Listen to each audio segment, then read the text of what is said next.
Assalamualaikum warahmatullahi wabarakatuh. Bismillahirrahmanirrahim. Alhamdulillah rabbil alamin. Wassalatu wassalamu ala nabiyyina Muhammadin wa ala alihi wa sahbihi ajmain. Allahumma arhamna bil Qur'an waj'alhu lana imama wa nuran wa huda wa rahmah. Allahumma dzakirna minhu ma nusina wa alimna minhu ma jahilna warzuqna tilawatahu wa hifdahu wa tadabburahu ana al-laili wa atrafan nahar waj'alhu hujjatan lana la hujjatan alaina birahmatika ya arhamar rahimin. Faqala ta'ala fi kitabil aziz a'udzu billahi minasyaitonir rajim fakadzabuhu fa'aqaruha fadamdama alaihim rabbuhum bidambihim fasawwaha. Jamarakumullah, di ayat yang tadi kita dengar dalam bacaan sholat subuh, kita ketemu lagi dengan kata Rob. Yang kemarin kita bahas, ini salah satu nama Allah yang paling banyak disebutkan dalam Quran. Dua makna yang harus kita selalu kenang ketika Rob disebutkan, itu adalah pemelihara dan pendidik. Apapun fenomena yang disebutkan di ayat itu, maka Rob itu selalu harus kita pahami pemelihara, pendidik. Tadi ayatnya tentang kisah kaumnya Nabi Soleh alaihissalam, kaum Tsamud, ya, yang mereka menantang Allah ketika diberikan bukti mukjizat Nabi Soleh itu adalah seekor unta. Mereka nantang gitu, alih kita bunuh aja lah, ya. Fa'aqaruha. Maka kemudian Allah hancurkan, fadamdama alaihim rabbuhum. Kenapa bukan yang menghancurkan itu adalah Al-Aziz misalnya, nama Allah yang begitu menunjukkan kekuatannya gitu, Al-Aziz, kenapa bukan itu? Tapi fadamdama alaihim rabbuhum.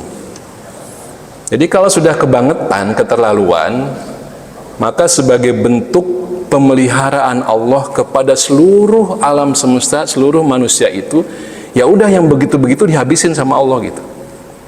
Jadi Allah memelihara yang lainnya, ya dengan ini dihabisi gitu. Fadamdama alaihim rabbuhum. Nah, itu sedikit catatan tadi kita membaca, mendengarkan kata Rob di surat Asy-Syams. Nah, jamaah rahimakumullah, mari kita lanjutkan pembahasan kita dengan tema mengenal Allah, ya, yang kita temukan di surat Al-Fatihah, ya.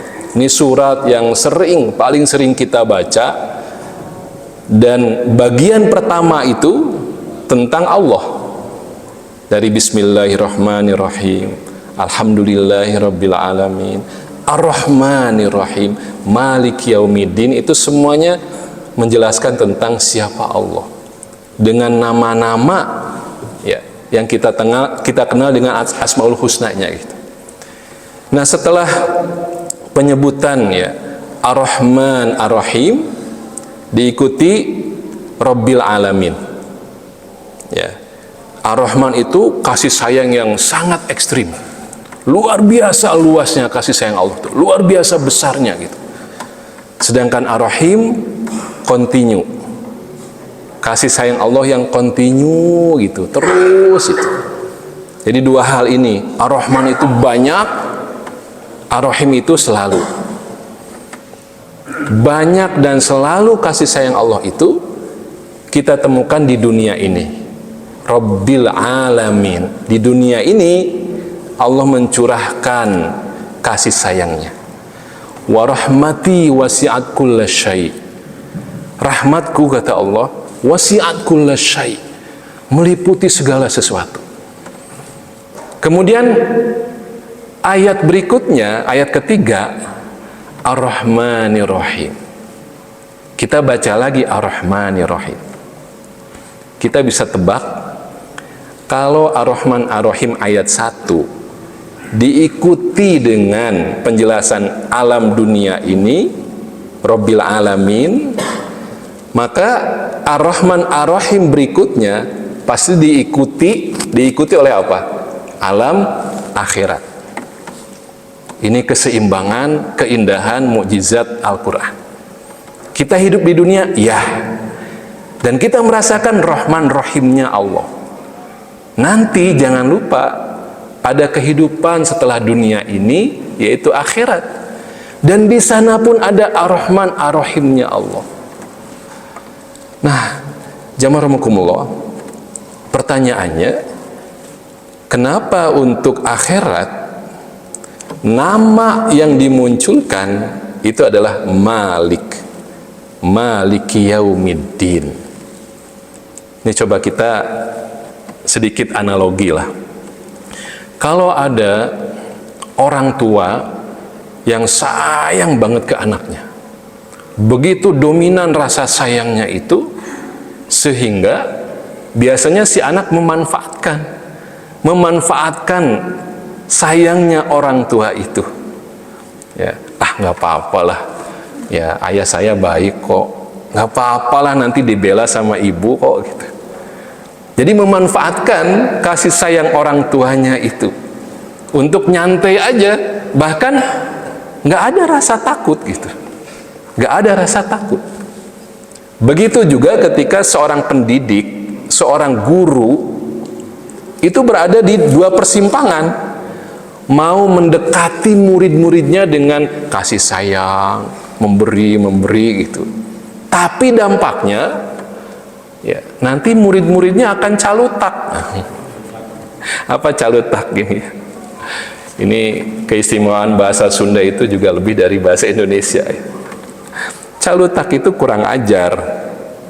Ya, murid-muridnya jadi nyantai aja gitu, menganggap gurunya yang baik banget itu sebagai bestinya, sebagai teman dekatnya gitu. Jadi manggil namanya gitu ya. Jadi kurang sopan, kurang ajar gitu. Nah, ini jamaah rahimakumullah, bagaimana Allah menyeimbangkan kondisi manusia ini. Ketika kita sudah mengingat, wah, Allah tuh baik banget ya, sayang banget gitu.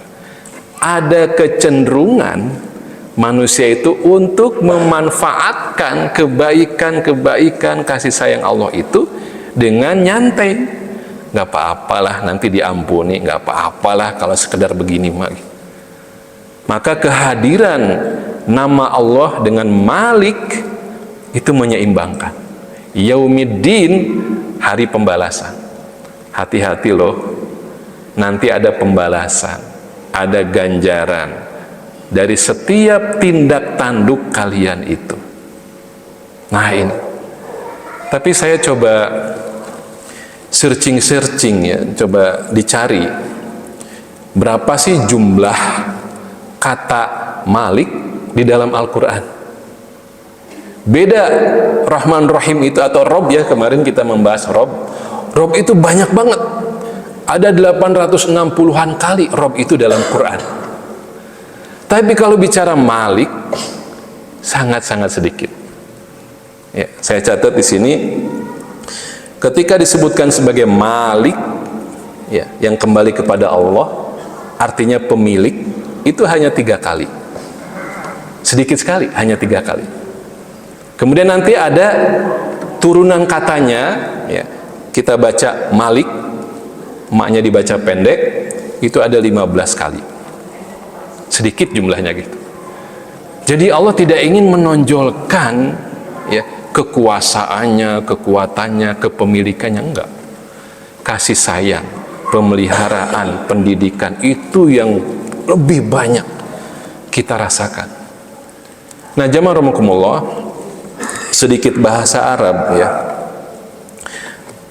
Ada bacaan Malik ya, maknya kita baca panjang, Malik, artinya pemilik, Malik. Tapi ada juga bacaannya pendek, maknya Malik gitu ya. Nah, Bapak yang menghadap ke sana, Malik ka dia.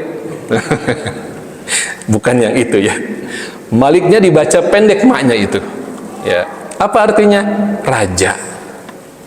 Ya, raja. Sedikit berubah panjang pendek, ya berubah juga artinya gitu. Ya. Supaya kita kagum dengan Quran gitu. sedikit aja, ya.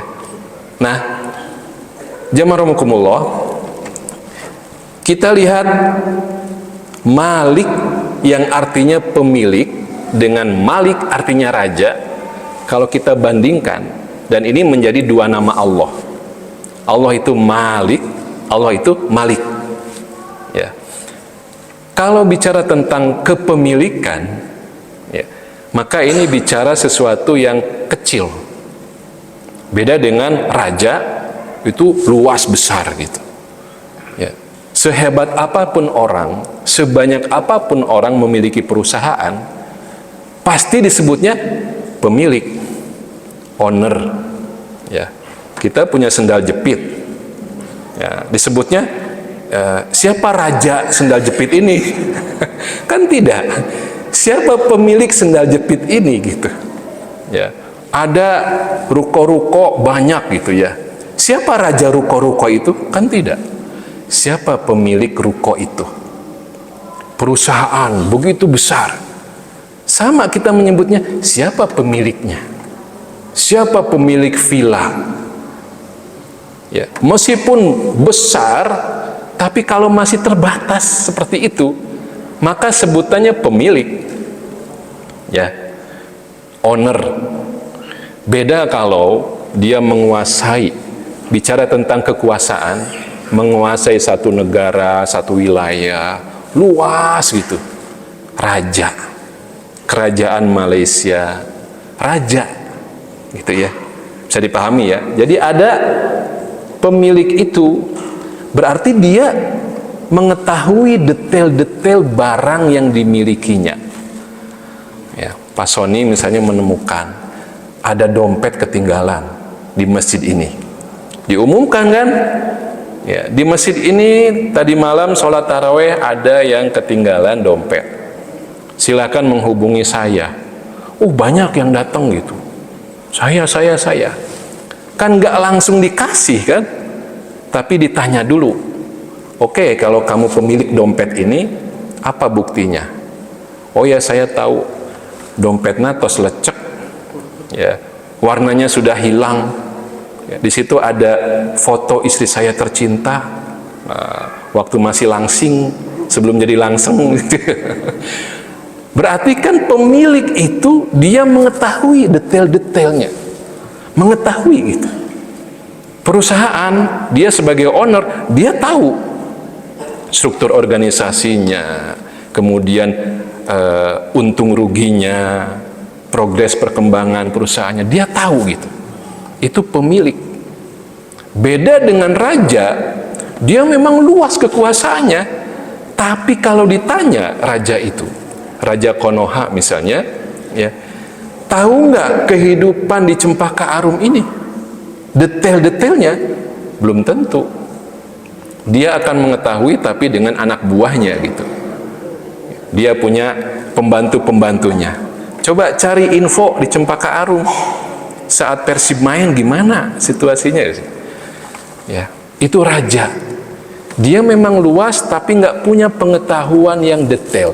Bahkan tidak punya controlling yang detail. Nggak bisa mengontrol daerah-daerah yang pelosok, yang belusukan itu. Bisa dipahami nih ya, perbedaan ini. Nah, jamaah rahimakumullah, di dalam Quran penyebutan Malik, ya, sebagai pemilik itu hanya 3 kali. Ya. Di surat Al-Fatihah, ya. Kemudian yang kedua itu di surat Yasin. Yasin ayat 71. Awalam yarau anna khalaqna lahum mimma amilat aidina an'aman fahum laha malikun. Malik panjang. Ini bicara apa? Tentang binatang ternak yang Allah ciptakan, kemudian ditanyakan oleh Allah, memang kalian pemilik binatang ternak itu? Ya, ngurus ayam, kambing, sapi, itu kan binatang ternak. Oke lah kalian malik, ya, pemilik ayam. Saya ini maliku ayam. Nah, saya ini maliku kambing gitu, pemilik ayam, pemilik kambing. Hanya itu aja. bicara tentang binatang ternak. Artinya silakan dicari yang sepadan dengan binatang ternak ini. Kalian itu malik, oke lah. Ya, kendaraan. Saya punya kendaraan motor, ya kamu malik dari motor itu. Mobil, oh kamu malik, pemilik. Apa buktinya kamu pemilik? Ada surat-suratnya itu. Ya, surat kepemilikan. Kemudian jamaah rahimakumullah. Yang satu lagi ayat yang, tapi saya simpan dulu lah. Nanti ini menjadi closingnya, penutupnya. Sekarang kita pindah ke Malik yang artinya raja. Ya. Ini pun bisa di kalangan manusia menjadi raja, bisa. Ya. Dan di situ banyak ayat manusia menjadi raja. Contohnya apa? Dalam kisah Tolut dan Jalut di dalam surat Al-Baqarah itu ada kisah tentang Tolut dan Jalut. Ya.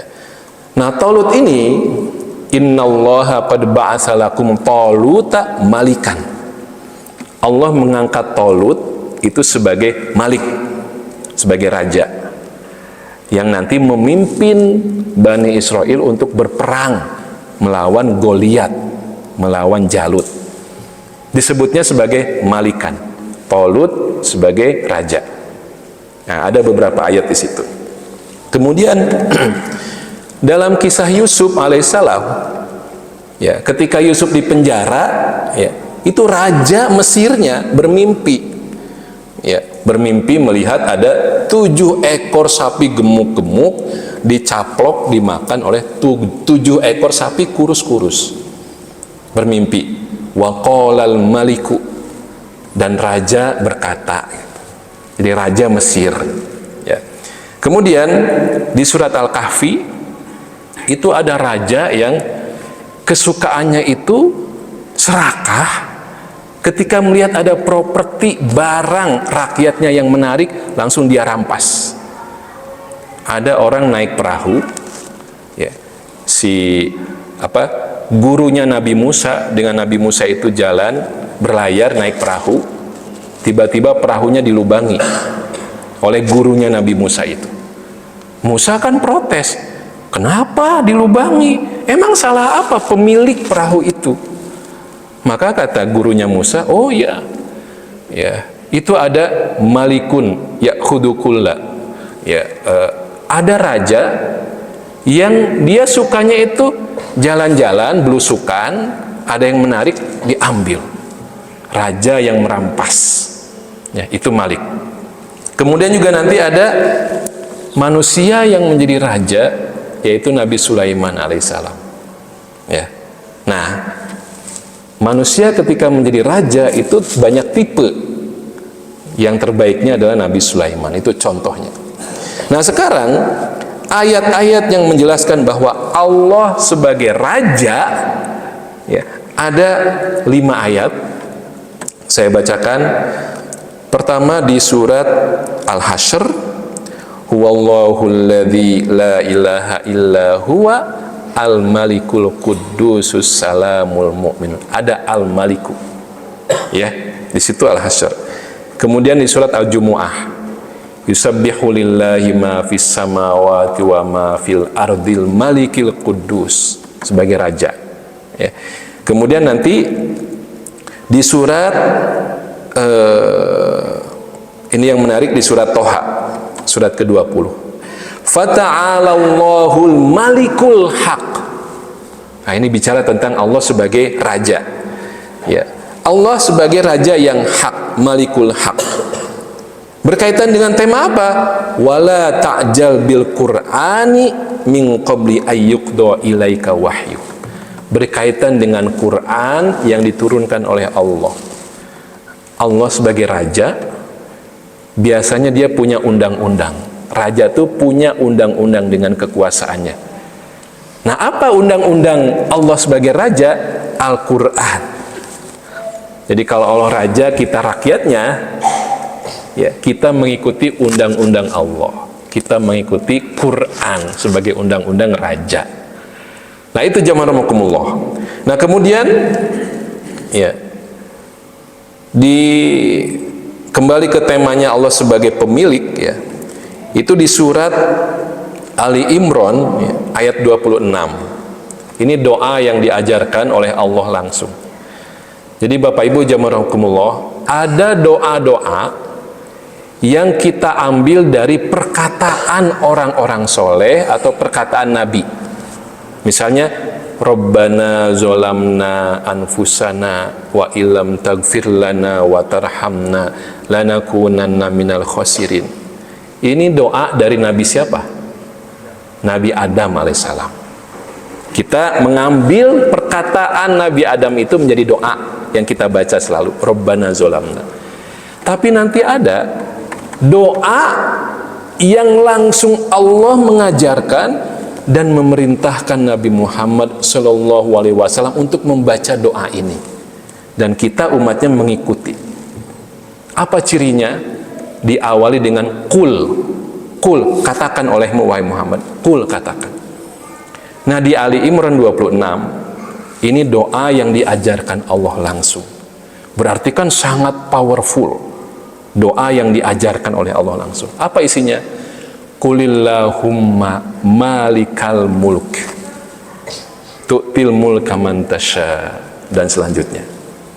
Ya, di situ doa yang memuji Allah dan menggabungkan, perhatikan, menggabungkan ada kata ya, Qulillahumma malik, bacaannya panjang, malik, berarti artinya apa? Pemilik. Ya, pemilik sesuatu yang kecil, sesuatu yang terbatas. Tapi bahasanya di sini malikal mulki. Ya. Al-mulku itu kerajaan. Kalau Bapak Ibu membaca surat Tabarok, itu namanya surat Al-Mulk. Artinya kerajaan. Sesuatu yang luas gitu. Di ayat ini dipadukan bahwa Allah itu malik, pemilik sesuatu yang rinci dia ketahui, terbatas, tapi al-mulku, subhanallah, tidak ada manusia yang bisa menggabungkan ya antara malik dengan malik. Hanya Allah yang bisa menggabungkan. Allah itu kekuasaannya seperti raja, bahkan lebih luas dari raja, tapi Allah mengetahui semua detail-detail di penjuru kerajaannya itu. Dan Allah punya kontrol terhadap semua detail-detail yang ada di luasnya kerajaan yang dia miliki. Keren banget ini doanya. Qulillahumma malikal mulk. Subhanallah. Hanya Allah yang seperti itu. Terakhir jemaah rahimakumullah, bacaan Malik Yaumiddin ya, itu coba lihat dalam tulisan di mushafnya, ma, kemudian lam, kemudian kaf. Ma ya, mim, lam, kaf. Ya, padahal kalau kita baca ma panjang, itu normalnya ditambah alif gitu. Ma, mim, alif gitu ke atas. Baru lam, kaf gitu. Ya, silahkan dibayangkan lah. Yang terkantuk-kantuk bayangkan. Normalnya ma tambah alif gitu. Tapi di situ nggak ada alif. Mim, lam, kaf. Kenapa begitu? Karena ini ya tulisan yang akan mengakomodir perbedaan cara baca yang sahih, yang benar. Jadi ada bacaan yang panjang maliki ya, ditambahi dengan alif yang setengah ya, panjang. Ada juga yang membaca maknya pendek. Jadi bacaan riwayat Imam Warosh ya, salah satu imam qiraah itu membaca ayat keempat itu Maliki Yaumiddin, bukan Maliki Yaumiddin, tidak begitu. Maliki Yaumiddin. Artinya apa itu? Dua nama Allah itu ada di ayat itu. Bahwa Allah itu pemilik hari pembalasan, bahwa Allah itu raja hari pembalasan. Subhanallah. Dipadukan langsung dengan satu ayat, dua-duanya ada di situ. Allah sebagai raja hari pembalasan, berarti kekuasaannya itu luar biasa. Ya, semua nggak ada yang terhindar dari kekuasaan Allah di hari pembalasan itu. Sehingga mereka ketakutan dengan kekuasaan itu, semuanya bersoft-soft, nggak ada careng-cang berpisah-pisah, semuanya itu bersoft-soft, semuanya nggak ada yang berani ngomong pada hari pembalasan itu. Saking begitu ya khidmat menakutkannya kekuasaan Allah di hari pembalasan itu. Tapi dengan kita baca Malik, bahwa Allah sebagai pemilik, Allah tahu, Allah pemilik diri kita. Tanpa disidang pun Allah tuh tahu detail-detail kita, karena Allah sebagai pemilik kita semua. Sebagaimana dompet yang tadi hilang itu, sang pemiliknya bisa menjelaskan, oh saya tahu isinya cuma 500 perak, saya tahu di situ ada foto istri saya tahu semua. Allah sebagai Malik. Inilah jamaah rahimakumullah, betapa hebatnya ya bahasa Quran, dan juga kita baca semua tentang nama-nama Allah yang paling prioritas untuk kita ketahui itu di surat Al-Fatihah. Ya, semoga kita semakin ya menghayati pemahaman dengan ya nama-nama Allah ini, sehingga sholat yang di dalamnya kita baca Al-Fatihah itu bisa lebih menjadi terapi buat kita, jadi obat buat kita, jadi energi buat kita. Lebih kurangnya mohon maaf. Assalamualaikum warahmatullahi wabarakatuh.